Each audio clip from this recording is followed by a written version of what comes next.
Prépare ton cœur, car ce message du prophète Raphaël pourrait bien être la clé de ton changement. Écoute attentivement, sois béni. Prions dans le nom de Jésus, la résurrection de notre âme dans la création. Dans le livre de Genèse, le verset 1er, il est écrit: au commencement, Dieu créa les cieux et la terre. Alors, cela symbolise quoi? Le Dieu de la création. C'est-à-dire, la Bible révèle que Dieu est un être infini et éternel.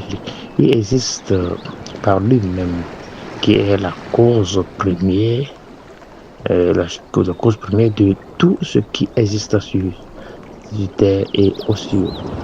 Alors, cela veut dire que, en aucun moment, Dieu n'a pas existé. C'est-à-dire, c'est pourquoi Moïse affirme: ayant que les montagnes fussent nées et que tu eusses créé la terre et le monde, l'éternité en éternité. Tu es Dieu. Donc c'est pourquoi on détermine dans Somme 92, en d'autres est au-dessus de sa création. Il est né indépendant et il existait avant tout ce qui a été créé dans le ciel ou sur la terre. Alors cela veut dire que Dieu qui a créé toutes choses, qu'est-ce que le diable a détruit? Le Seigneur, l'éternel Dieu, va faire un arrangement possible pour nous restaurer. Comme on dit dans Colossiens 1er verset 16. Dieu se révèle comme un être personnel qui a créé Adam et Ève à son image. Alors nous sommes de l'image de Dieu. Il était sensible à sa présence et était donc capable de vivre en communion avec lui à travers d'une relation tendre et personnelle. La raison pour laquelle Dieu n'a jamais cessé de nous aimer. Et là où il y a la vérité, il y a l'amour. Nous allons nous aimer les uns les autres, qui constitue la présence de Dieu.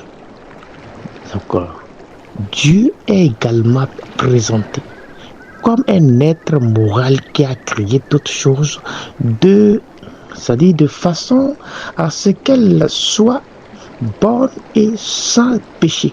C'est la raison pour laquelle, après avoir achevé et contemplé sa création, Dieu a constaté que tout était très bon.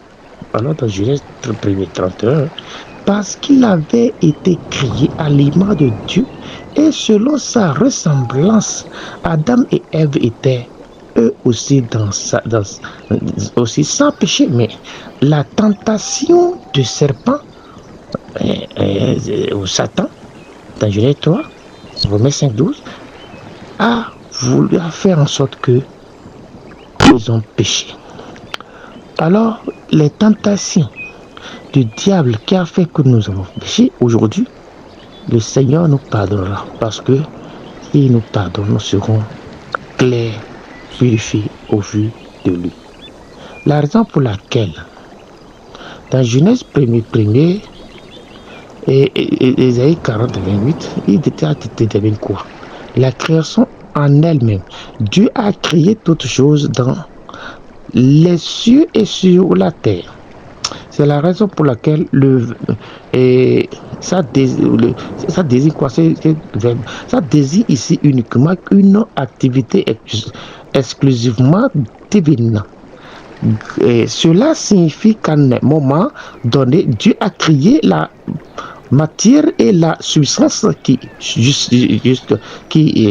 jusqu'à là a existé, mais n'existait pas. Dans Genèse 1er. Alors, la Bible décrit la création de Dieu comme un étant informe et vide.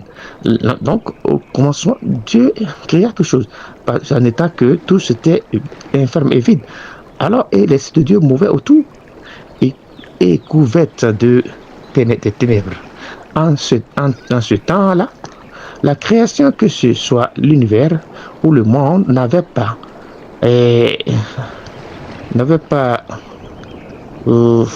encore la confirmation actuelle. Hein, elle était vide, sans aucune espèce vivante est privée de lumière. Après cette étape initiale, Dieu cria la lumière pour dissiper les ténèbres et la lumière. Dans Genèse 3, 3. Alors, dans Genèse 1, 20, Dieu a créé le monde au moyen de la puissance de la parole à plusieurs reprises. Et nous lisons, Dieu dit. Autrement, Dieu a créé les cieux et la terre d'une manière ou d'une autre, de simples paroles. Ceci n'existait pas avant que sa parole créatrice ne se manifeste. De façon comment? Et Dieu est, après tout, la Trinité au grand complet. Et pas uniquement le Père a participé au processus de la création. À savoir, la parole puissante par laquelle Dieu a créé toutes choses n'est autre éternel de Dieu, à savoir dans Jean 1er, toutes choses ont été faites par elle. Et de rien de ce qui a été créé, de ce qui a été fait, n'a été fait sans elle. C'est la raison pour laquelle, de même, l'apôtre Paul affirme que c'est par le Christ que toutes choses ont été créées. Tout a été créé par lui et pour lui. Donc pourquoi dans l'auteur de l'Épître aux Hébreux souligne clairement que Dieu a créé l'univers au travers de son Fils. Hébreux 1:2. Jésus, il était au commencement avec lui. Alors il a voulu envoyer ce Fils qui était autrefois avec lui en tant que l'Esprit, venir se faire humain, qui constitue sur terre l'incarnation de Dieu, sur lequel, par lui, par son sang expiatoire, nous sommes sauvés, rachetés. Alors le Seigneur va nous sauver du sang versé. Et il nous connecte avec le Seigneur de l'univers, qui va nous épargner de tout ce qui est mort précoce, maladie et autres. Alors, c'est pourquoi, dans Jean 33, Somme 33, 6, quant à l'esprit, il joue lui aussi un rôle actif dans l'œuvre de la création, à savoir, et il préservait du moins ça, il préparait afin que le Père y achève son œuvre, c'est-à-dire, et peut-être peut aussi être traduit par vent, c'est-à-dire, il veut parler de l'Esprit de Dieu.